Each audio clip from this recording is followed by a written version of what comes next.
Welcome to Amaka Intellectual Factory, where I host podcasts and many other interesting stuff. So, I have been doing a lot of thinking on the trial and appeal court's rulings on the Fearless Fund case, where the courts ruled against a Black-owned venture capitalist firm known as Fearless Fund, which the white man that started this lawsuit against them claimed that they only funded Black women. It's just like I always say, to demystify white people, you have to learn and understand covert warfare, subversion, and espionage. Once you know and understand this, not only would you understand white people, you will begin to predict them. In this case, what is applicable is covert warfare. And what is covert warfare?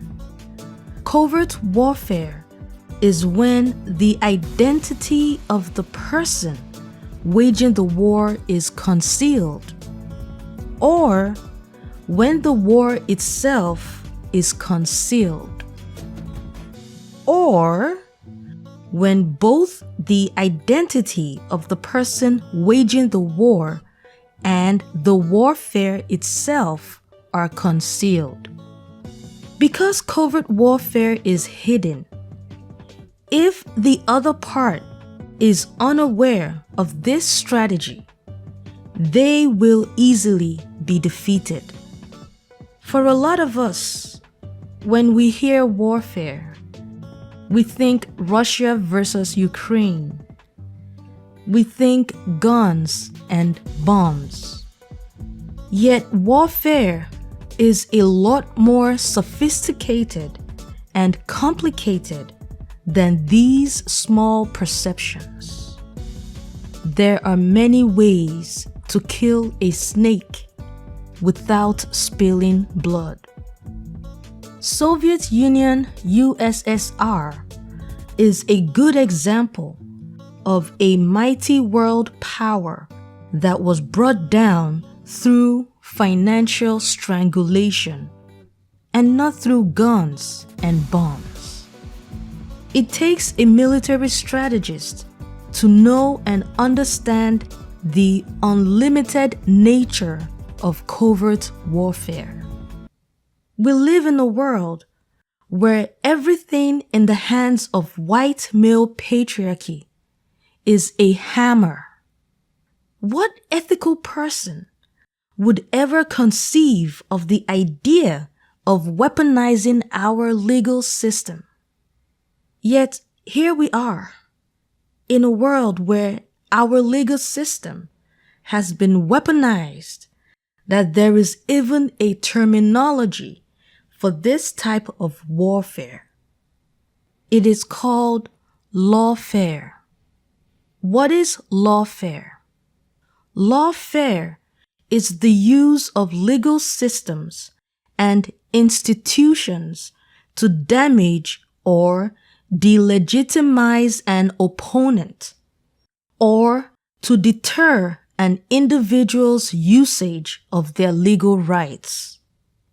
So where the legal system is now actively participating in injustice, where else can we go to for justice?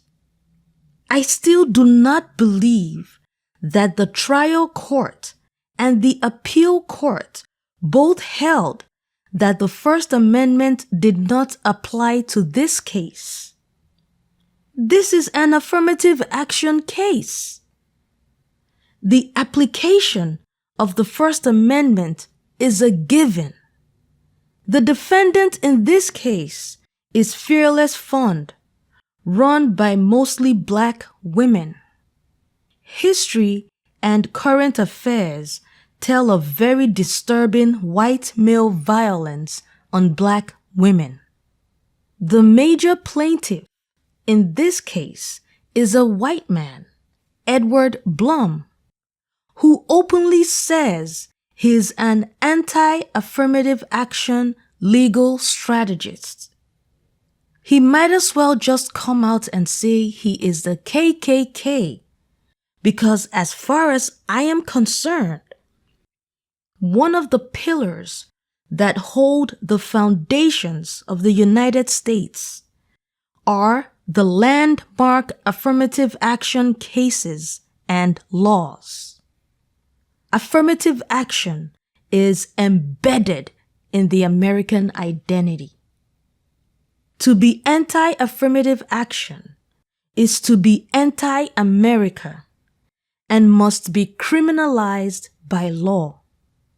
Now we have a growing number of white attorneys who are on a mission to tear down anywhere affirmative action applies. An America without affirmative action would be a totally different America as we know it today. And let me tell you, that would not be an America any true American would want to be in. This is yet again white male patriarchy's aggression running wild. We cannot keep being apathetic. White men are chipping at the edges of our freedom, and our continuous inaction would certainly lead to our destruction. We cannot keep being simpletons. White men's unprovoked aggression against humanity and our world must be met with an equal and opposite reaction.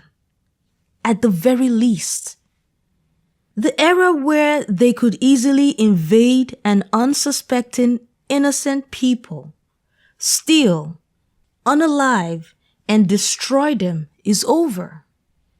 We are in a period of relative peace, and the white man has adapted his rage and unprovoked aggression to our peaceful times by weaponizing our legal systems.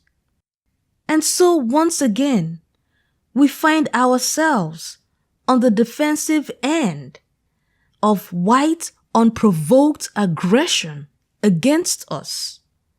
We can't have a breather. We remain terribly unprepared for white unprovoked aggression every time it manifests itself.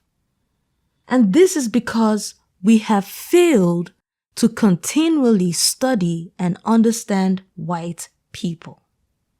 Now that it is obvious that white people have transitioned from physical violence to weaponization of the legal system, it is also wise that we, in defense of our freedom, put in place laws that not only block the weaponization of our legal system, but also penalize the weaponization of our legal system. With all that has been said, you can clearly see that Fearless Fund was indeed a victim of white male lawfare.